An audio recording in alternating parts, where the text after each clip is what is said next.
Thank you for taking some time for yourself. And if you can take your time to set up this relaxing experience, close your eyes and become aware of your breath. Deep breath in and a relaxing breath out. And I wonder if you can become aware of the temperature of your breath. Cooler on the inhale, warmer on the exhale. Deeper into this experience, and you can discover the right tempo for you, of your chest rising and falling. Perfect. And before you climax into relaxation, I wonder how relaxed you can be. Shoulders relaxed, arms, legs relaxed, leaving life's baloney out there to spend some quality time here. Thank you for being here. You make the world a better place just by being in it. And I really don't know if you'll choose to evaporate, expand or liquefy into the space, but you can allow your muscles to relax. Perfect. And the next time you look outside your window at the stars or the sand at the beach, quartz crystals, or consider the collagen in your connective tissue, cartilage, tendons, skin, bone, teeth, hair and blood vessels. You can know a long time ago in the distance, a supernova burnt through its own fuel. It collapsed, and its dust was sprinkled throughout the universe.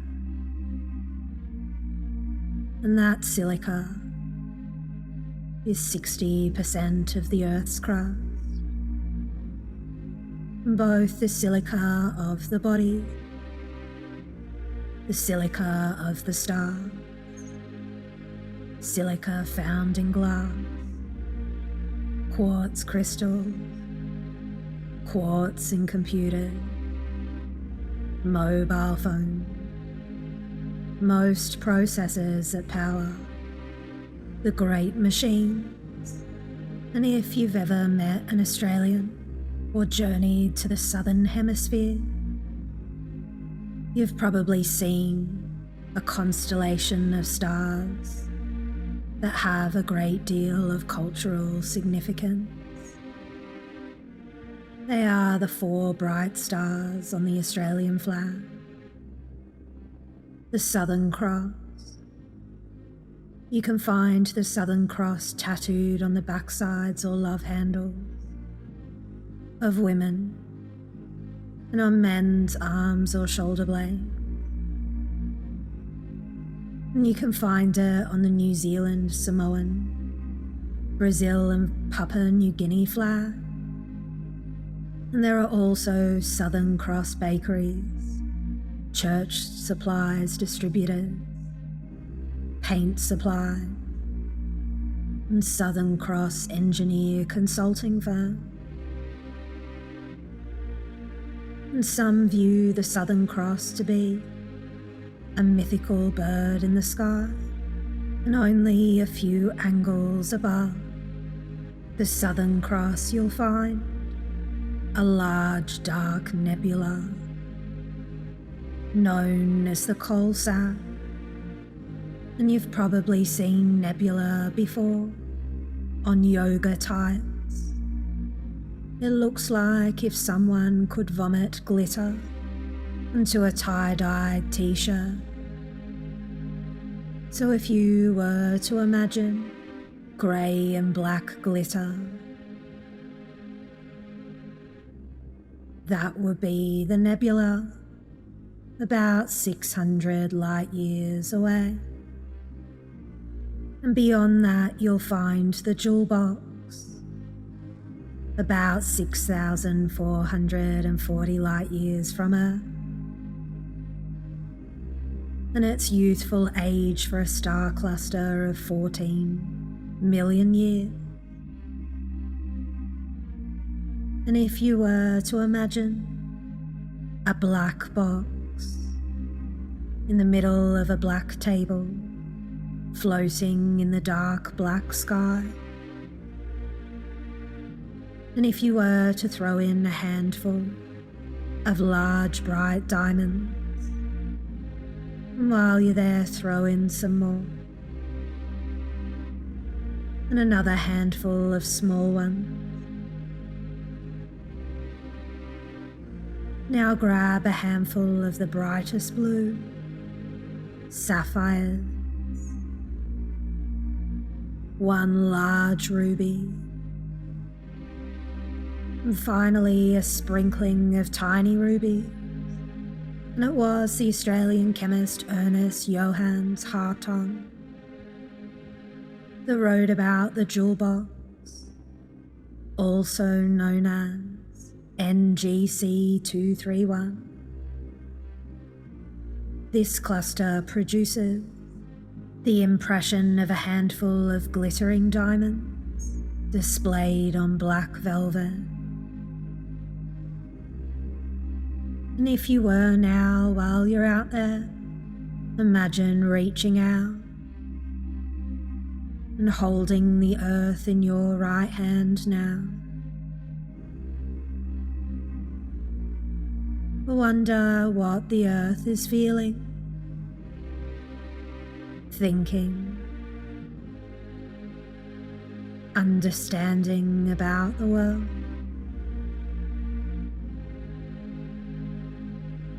And once upon a time, long, long ago, on that earth in your right hand, there once was a time you never wanted to go to bed. You couldn't wait to wake up in the morning. No, I don't know if that day was Christmas Eve, your birthday, some other time of your life. But what I do know is life was pretty good. And in the past, you've been feeling depressed. On that tiny earth in the palm of your right hand. Or maybe you've been feeling a bit down or something else. But the good news is it's got nothing to do with you. There's a process to it. And quite recently I attended a Zoom call on the tiny earth you're holding in your right hand. While you're busy hanging out with the diamonds in the sky. And someone described depression pretty well.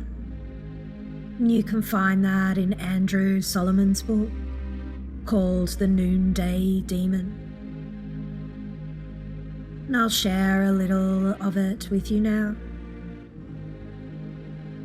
I had my first really severe breakdown in about 1994. I had been going about my life and through some things that were quite traumatic and quite difficult, and the most striking one being the death of my mother after a long battle with cancer, and I was feeling very down, very blue, rather grief-stricken. I had some additional personal trauma, and then I began to feel really increasingly sad. And then I began to feel sort of numb. And then I began to find that things were a little bit effortful. And I couldn't really muster very much emotion about anything. And then things began to become more effortful. And I would get home and have messages on my phone, on my answering machine. I would think all those people, I need to call back all those people. And I wanted to think I have to go out, I have to get things to eat, and I have to get through the day. It all seemed somehow more than I could manage to do. And I thought that was very strange, that I was able to keep up and function reasonably well. I assumed it was just a temporary thing, and I didn't really pay very much attention to it. And then it began to become more severe, and I began to have this feeling of dread and anxiety, which was sort of like feeling if you felt that you had tripped to fall and sort of middle of the air feeling before you hit the ground. But it was extended, and this feeling of dread got worse and worse. And I began coming home and fearing messages on my answering machine, and thinking not simply that I didn't want to call people back, but I didn't know how I ever could. I did think, who are those people? How am I ever going to catch up with them? What am I ever going to do? And they were just messages from friends and people who wanted to be in touch. And I would think, I have to get dressed. I have to put on my socks, my clothes. I have to put on my shoes. And the whole busyness of ordinary life seemed so effortful, so overwhelming. And I really didn't understand what was happening to me, but I kept trying to battle through it, but still thinking, it doesn't make any sense. But then I became more and more anxious, and more numb, and I had more and more of this feeling, a mix of sadness and fear, until finally I simply thought I couldn't do anything.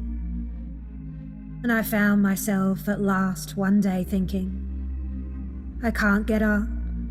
And I lay there thinking, I can't put the toothpaste on my toothbrush.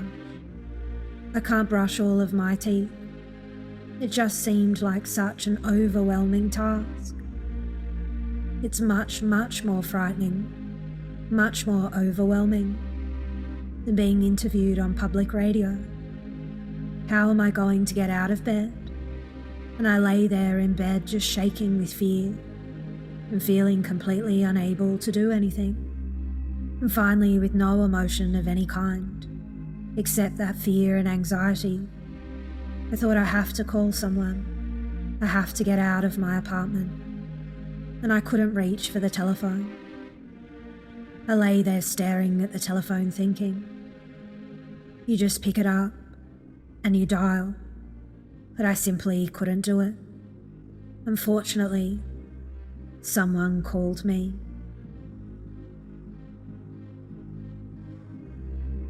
And I said, something's gone terribly wrong with me.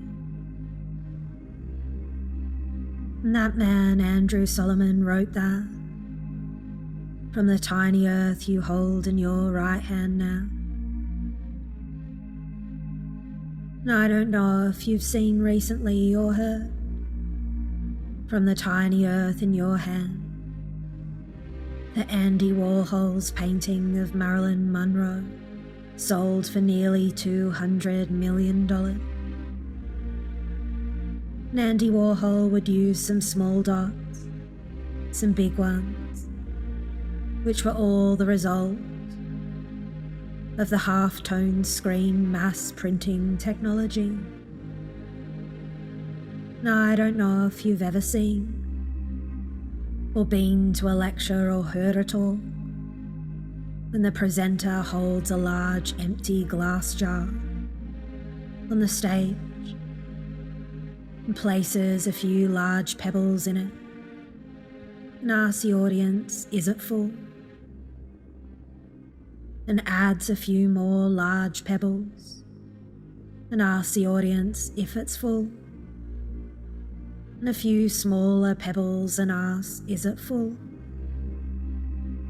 And once everyone agrees the jar is full, the professor shakes the jar, the pebbles roll round, and everyone agrees the jar is still not full. And the presenter adds some smaller rocks and eventually sand until there is a unanimous yes, the jar is full. But the fact is, this is just like life.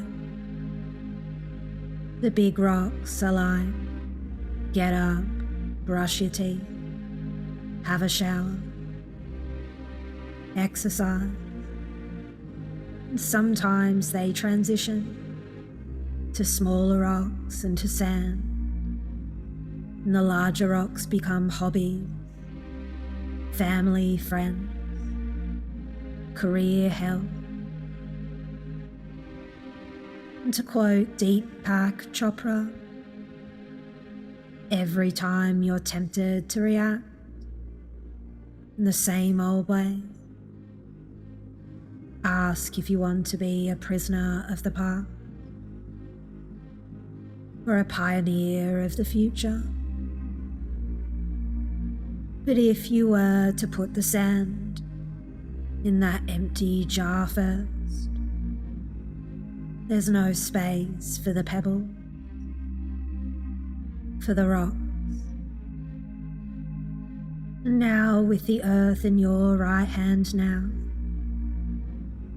I wonder what all the nice feelings you would want to send there. From this different perspective in the jewel box. I'm curious what precious moment you would want to create for the future, because things can get better, can't they?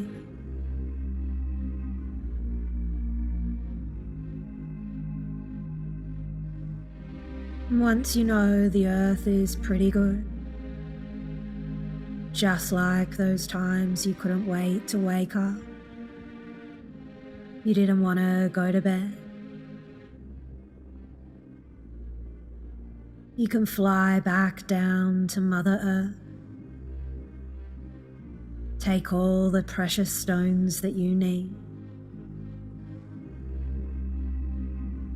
and as you float back at your own pace, in your own time, you can take a few deep breaths, stretch out, and open your eyes. Welcome back. You're perfect, just as you are.